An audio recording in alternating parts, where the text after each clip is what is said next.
Hello friends, मैं CA मोहित Punnett आप सबका स्वागत करता हूं आपके अपने चैनल टेक्स गपशप में। ई इनवॉइसिंग की जो लिमिट है गवर्नमेंट ने उसको फिर रिड्यूस कर दिया गया है 1 अप्रैल 2021 से। नए फाइनेंशियल ईयर 21-22 से जो है लिमिट को एनुअल टर्नओवर की लिमिट को रिड्यूस करके 50 करोड़ कर दिया गया। क्या ये लिमिट आगे फर्दर और रिड्यूस हो सकती है? इसके लिए हमें जानना होगा इसके स्टार्टिंग से कि किस तरीके से नोटिफिकेशन के थ्रू जो है ये जो है चेंजेस लाए गए हैं। तो सबसे पहले हम डिस्कस करेंगे इसके लिए नोटिफिकेशन नंबर 5/2021 जो कि 8 मार्च 2021 को जो है आई है। इस नोटिफिकेशन ने बेसिकली नोटिफिकेशन नंबर 13/2020 में चेंज लाया गया है। तो इस नोटिफिकेशन में अगर हम देखें तो ये नोटिफिकेशन नंबर 13/2020 जो कि 21 मार्च 2020 को इशू हुई थी उसको फर्दर अमेंड करता है, उसको चेंज करता है। उसके फर्स्ट पैराग्राफ में लिखा गया था नोटिफिकेशन नंबर 13/2020 उसमें चेंज लाता है with effect from 1 April 2021। Prospective effect है, कोई रिट्रोस्पेक्टिव नहीं है, प्रोस्पेक्टिव इफेक्ट ही आया है। और इसमें बेसिकली 100 करोड़ की जो लिमिट है उसको रिड्यूस करके 50 करोड़ जो है सब्स्टिट्यूट कर दिया गया। जस्ट ये चेंज किया गया, लेकिन उसके लिए हमें रेफर करना होगा नोटिफिकेशन नंबर 13/2020। वो जो नोटिफिकेशन है वो क्या कहता था। अगर हम मूव करते हैं नोटिफिकेशन नंबर 13/2020 जो कि 21 मार्च 2020 को इशू करा गया था। इस नोटिफिकेशन में बेसिकली करा क्या था, इस नोटिफिकेशन से सुपरसीड की थी जो है नोटिफिकेशन नंबर 70/2019 जो कि 13 दिसंबर 2019 को इशू करी थी, उसको सुपरसीड कर दिया गया। इस नोटिफिकेशन में बेसिकली यहाँ पे aggregate turnover in the financial year exceeding 100 crore rupees, वहां पे इनवॉइसिंग जो है and other prescribe document issue करने थे as per rule 48 subs rule 4। तो यहाँ पे जो नोटिफिकेशन थी 17/2020 उसको जो है सुपरसीड किया गया। और ये नोटिफिकेशन कब से इफेक्ट में? 1 अक्टूबर 2020 से जो है ये नोटिफिकेशन इफेक्ट में आई। कौन सी वाली नोटिफिकेशन? 13/2020 जो कि सुपरसीड करती है नोटिफिकेशन नंबर 70/2019 को, जो कि 13 दिसंबर 2019 को इशू हुई थी। तो अब हम दोबारा इस नोटिफिकेशन पे भी जाते हैं कि नोटिफिकेशन नंबर 2019 ये नोटिफिकेशन क्या कहती थी। ये नोटिफिकेशन 13 दिसंबर 2019 को जो इशू करी गई थी, इस नोटिफिकेशन ने भी सेम वही बात कही थी जो बात फर्दर कही गई है। Aggregate turnover in financial year exceed 100 crore rupees, वहां पे इनवॉइस का जो क्राइटेरिया रहेगा वो एज पर रूल 48 सब रूल 4। और इसकी इफेक्टिव डेट थी 1 अप्रैल 2020। इसकी इफेक्टिव डेट थी इस नोटिफिकेशन की 1 अप्रैल 2020, फाइनेंशियल ईयर 2021। तो यहाँ पे जो है लिमिट 100 करोड़ रुपीस थी।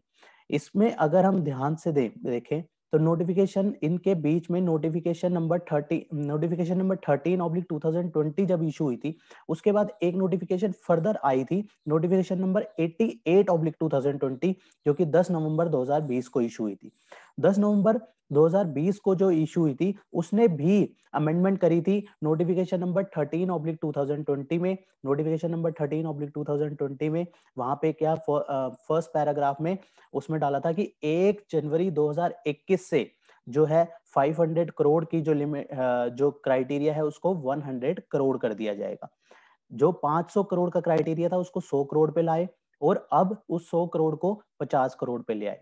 तो इस तरीके से जो है इन नोटिफिकेशन को अगर हम ध्यान में रखें तो 4 नोटिफिकेशन हमने रेफर करी। नोटिफिकेशन नंबर 5/2020, राइट, सॉरी 5/2021 जो कि 8 मार्च 2021 को इशू हुई है, जिसने नए फाइनेंशियल ईयर 21-22 से जो ई इनवॉइसिंग की लिमिट है उसको रिड्यूस करके कर दिया गया 50 करोड़। उसके लिए हमें सबसे पहले रेफर करना पड़ा नोटिफिकेशन नंबर 13/2020 जो कि 21 मार्च 2020 को इशू हुई थी, जिसने सुपरसीड किया था नोटिफिकेशन नंबर 17/2019 को।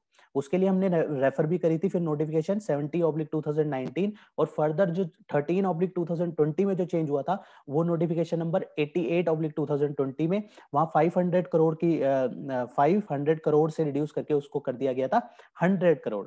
तो इस तरीके से अगर हम देखें तो 500 करोड़, 500 करोड़ से 100 करोड़ और 100 करोड़ से अब जो है 50 करोड़।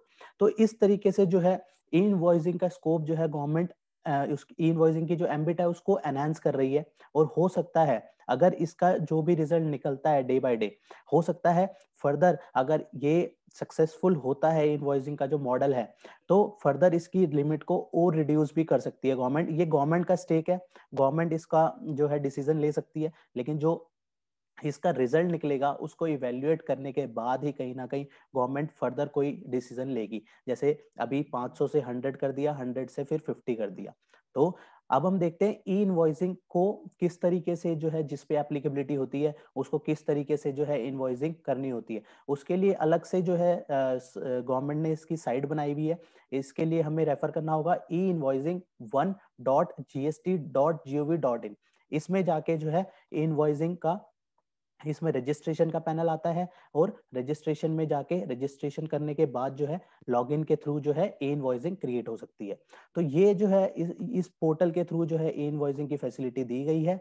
और अगर हमने नोटिफिकेशन की बात करें तो हमने 4 नोटिफिकेशन आज डिस्कस करी हैं। वही 4 नोटिफिकेशन बहुत इंपॉर्टेंट है। एक्चुअली सिर्फ एक नोटिफिकेशन हम डिस्कस कर लें और हमें उसका बैकग्राउंड ना क्लियर हो तो वो ज्यादा इफेक्टिव नहीं है। इसलिए हमने जो है कोशिश करी कि चारों नोटिफिकेशन हम डिस्कस करें, सो दैट हमें प्रीवियस जो है चेंजेस जो है उसको भी कोरिलेट कर सके और आगे की इवैल्यूएशन भी कर सके कि किस तरीके से आगे फर्दर क्या और चेंजेस हो सकते हैं। तो आज हमने 4 नोटिफिकेशन देखी। सबसे पहली नोटिफिकेशन हमने करी 5/2021। उसके लिए हम बैकवर्ड में गए 13/2020। फिर हम गए उसकी बैकवर्ड में 70/2019 और उसके बाद हमने चौथी जो है नोटिफिकेशन 88/2020 जो है डिस्कस करी। तो सबसे मेन नोटिफिकेशन जो अभी है वो नोटिफिकेशन नंबर 5/2021 जो कि 8 मार्च 2021 को इश्यू करी गई है। और उसने जो है ई इनवॉइसिंग की जो एग्रीगेट टर्नओवर का क्राइटेरिया है उसको रिड्यूस करके जो है कर दिया गया है 50 करोड़। तो इसी इंफॉर्मेशन के साथ आज की ये वीडियो क्लोज करते हैं। मिलते हैं फिर नेक्स्ट वीडियो में नेक्स्ट टॉपिक के साथ। टिल देन बाय बाय, जय हिंद जय भारत। होप आपको ये इन्फॉर्मेशन पसंद आई होगी, तो इसे लाइक कीजिए, शेयर कीजिए।